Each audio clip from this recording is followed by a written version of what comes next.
Alright, so today, I don't think I made it to the front of your bulletin. I'm looking in Mark chapter 7, verse 1 to 15. Right there, so. Mark chapter 7 starts off with about the Pharisees, and I've always been kind of interested in the idea of Pharisees. Religious people who have grown up, they're teachers and leaders, but they get a really bad rap in the New Testament. Jesus really doesn't like it.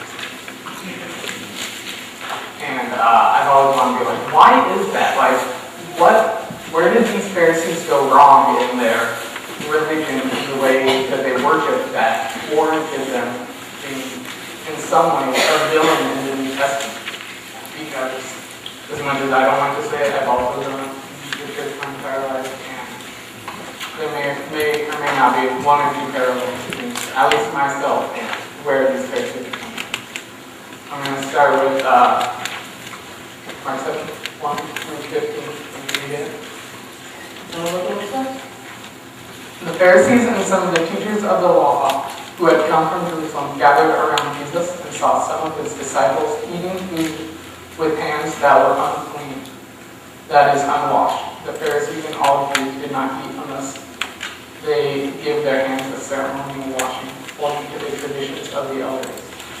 When they come from the marketplace, they do not eat unless they wash. And they observe many other traditions, such as washing cups, pitchers, and kettles. So the Pharisees and teachers of the law asked Jesus, "Why don't your disciples live according to the tradition of the elders instead of eating their food with unclean hands?" Jesus replied, "Isaiah was right when he prophesied about hypocrites. As it is written, these people honor me with their lips, but their hearts are far from me. They worship me in vain. Their teachings are but rules taught by men. You have let go of the commandments of God and are holding on to the traditions of men." And he said to them, "You have a fine way of setting aside the commandments of God in order to observe your own traditions.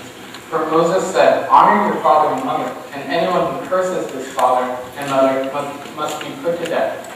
But you say that it is the man says to his father or mother, 'Whatever help you might otherwise have received from his korban is the gift devoted to God. Then you no longer let him do anything for his father or mother. Thus you nullify the word of God by your traditions that you have handed down.' And you do many other things like that." Again, Jesus called a crowd to him and said, "Listen to me, everyone, and understand this. Nothing outside a man can make him unclean by going in. Rather, it is what comes out of a man that makes him unclean." Okay.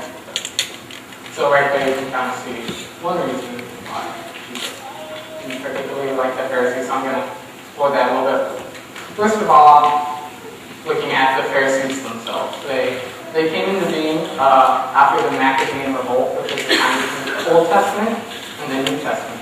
So if you're doing treasure of the words, you might get like extra credit. Find the book of Maccabees and read some of that. Look that out like that. You must have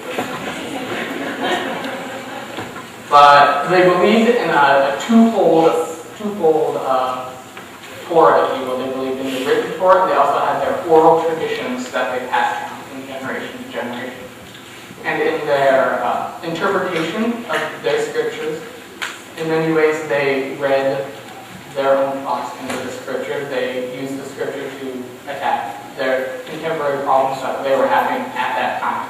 So how is this applicable to us right now? And if this is not applicable, move it to the side and not listen to that one. So the Pharisees were very traditional. They followed their own rules and in many ways read their own meaning into the scripture. So also the scripture is Jesus, the disciples. And it starts with the Pharisees traveling to meet Jesus. So they are making a conscious effort to go seek out Jesus. This message happens after Jesus does miracles, like feeding the 5,000. And I feel like they're like, who is this dude? Like, this guy is getting this rap as a miracle worker and feeding 5,000 people, and he claims to be the Messiah. And as religious teachers and leaders, we should probably go check this guy out. make sure if he's legit. So that's what they did. They went down, and the first thing they said when they saw Jesus and his disciples was, why aren't they washing their hands? Why aren't your people washing their hands? And the fact of the matter is, they didn't need to wash their hands according to God's law. According to the Pharisees' traditions, had to. So it's kind of a big deal that they didn't wash their hands. It's kind of not a big deal that they wash their hands. It's a big deal with the Pharisees because you're breaking one of our important traditions. If you don't wash your hands, bad things are gonna happen. It's not like now when you gotta wash your hands when you come in for dinner, where you're gonna get germs all over your food, and it's gonna eat you up and stuff. My mom got me to wash my hands.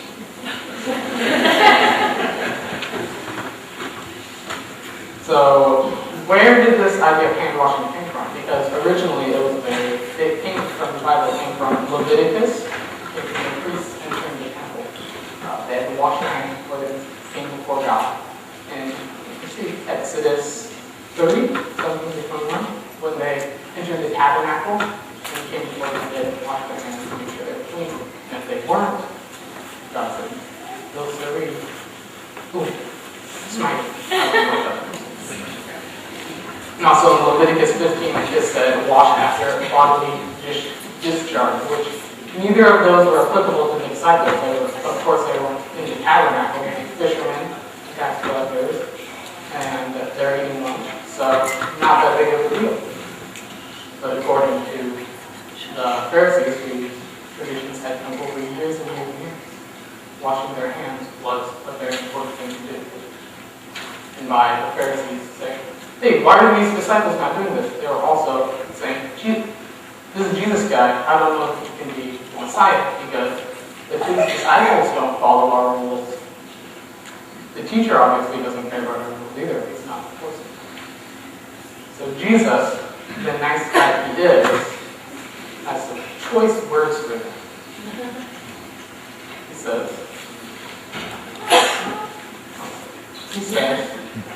let's focus.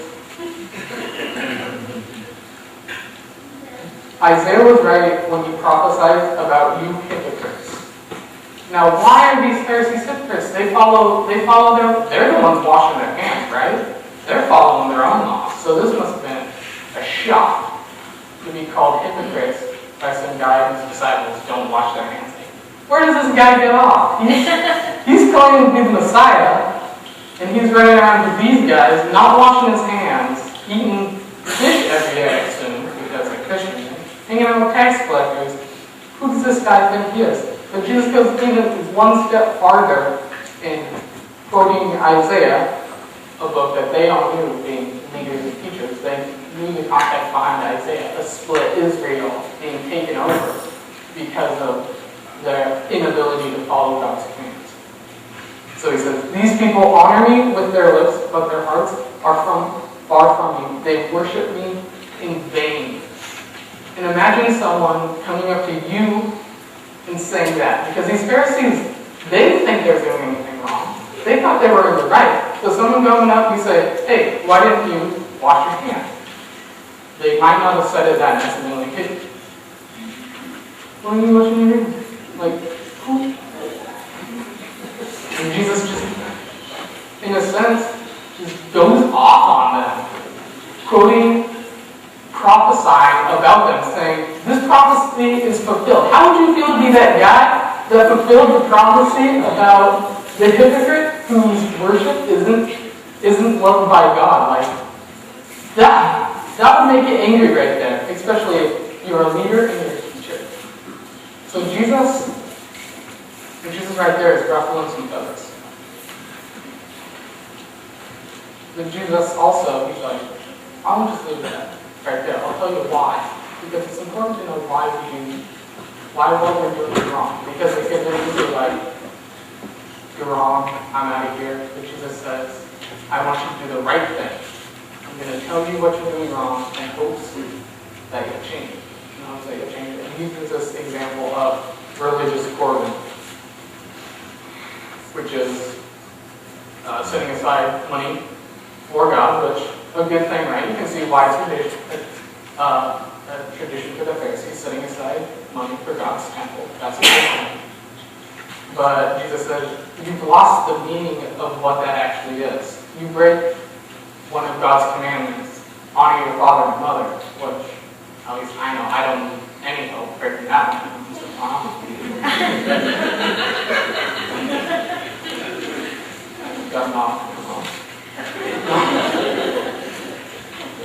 But he uses this idea of, you guys are trying to set aside money for your temple, but if your parents are in need, your parents are elderly, they need money, they need a place to stay. For example, my parents are turning 54 today, and they're getting old. And they need a retirement home.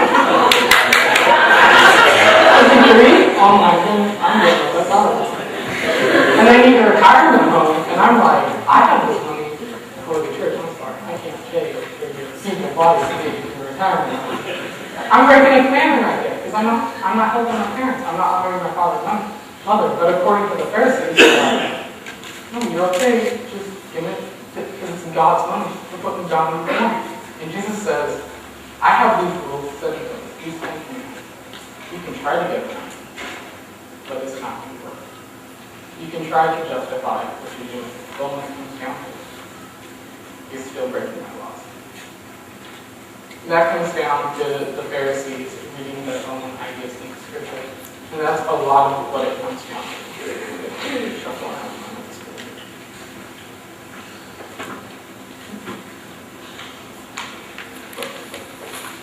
So, yes, sir.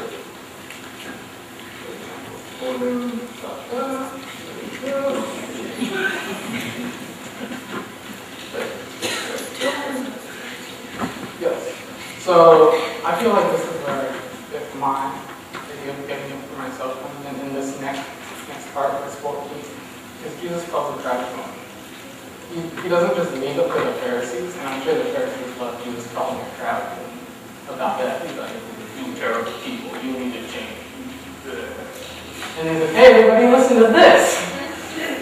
If you weren't listening in before, you should probably hear this.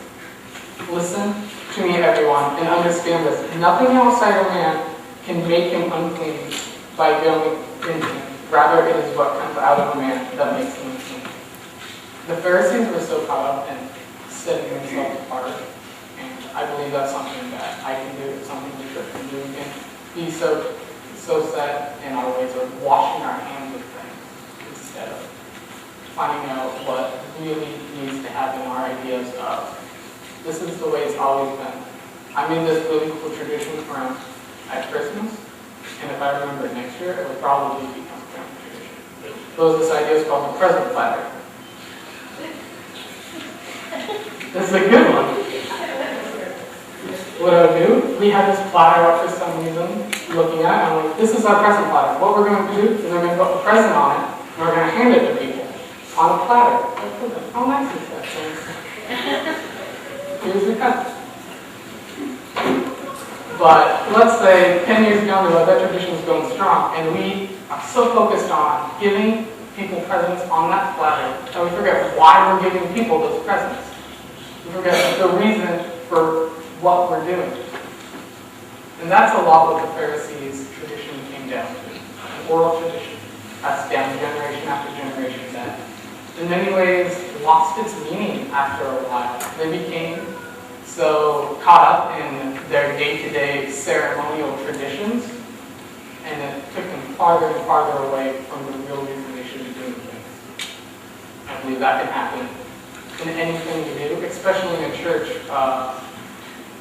from the idea of worship, the idea of even church politics in some ways, like what we do with what we have. It can come down to it. It's important for us to realize God's not going to change.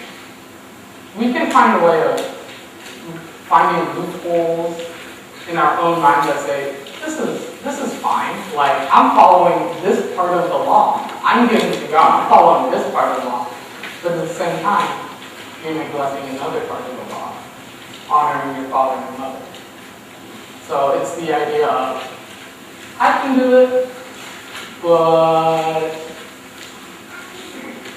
maybe I can now. And for this actual message, I did a school project on it. I had read a curriculum for middle school. I was like, what's that?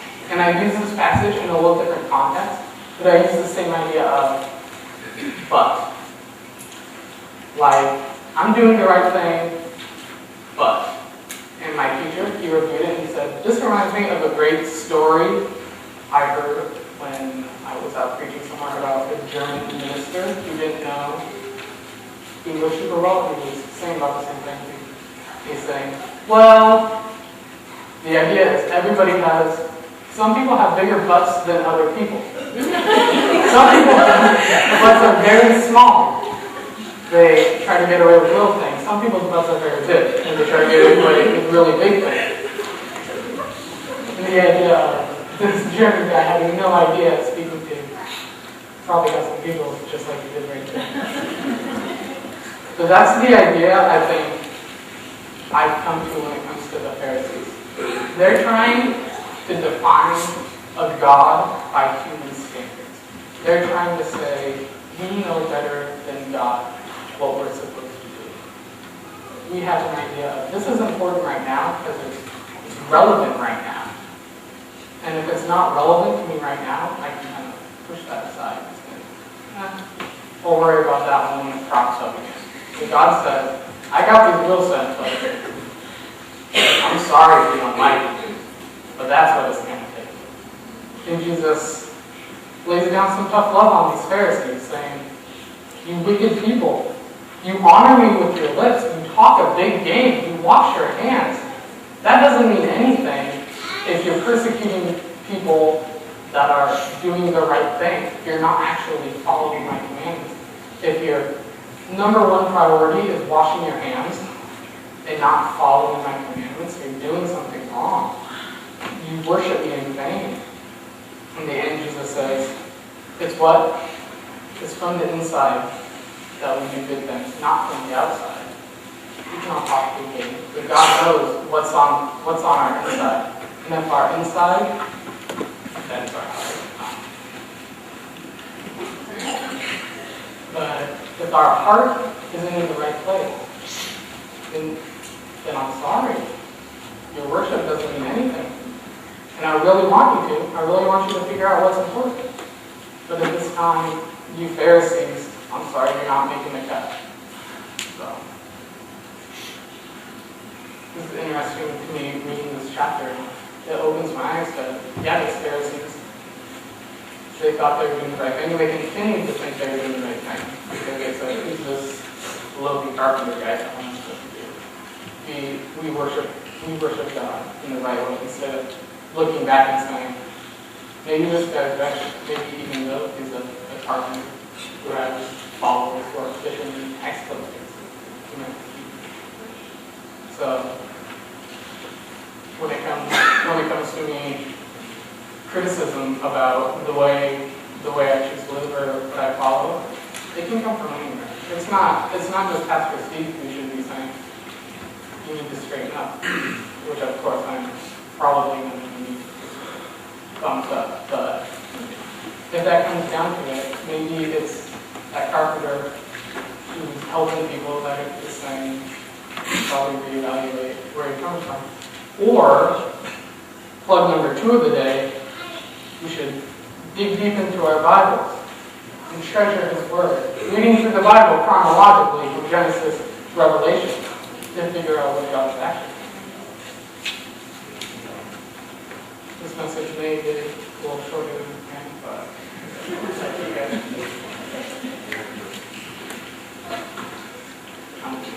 so I'm going to pray with you. I hope that we all absorb this and find a way to put this into action. Thank you, Jesus, for this nice frosty day and the ability I have to share with these people. I thank you for my father's birthday that you gave to my mom. I'm thankful for your teachings and showing me how I should live and what to do. And I thank you for this baptism that's going to happen. People want to struggle